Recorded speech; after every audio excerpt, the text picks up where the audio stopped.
Mantan calon legislatif DPRD Kota Bogor, Parjianto atau Johan, mendapat mandat ditunjuk sebagai pembina supporter sepak bola Bogor.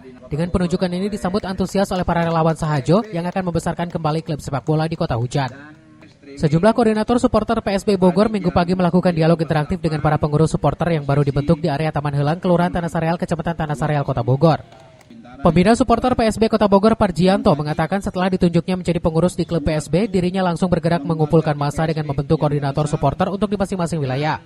Saya bertemu bincang dengan supporter PSB dan rekan-rekan ini dari per wilayah ya, kecamatan, kita rekrut kecamatan dulu untuk supporter PSB ke depannya untuk sampai ke Piala Liga 3.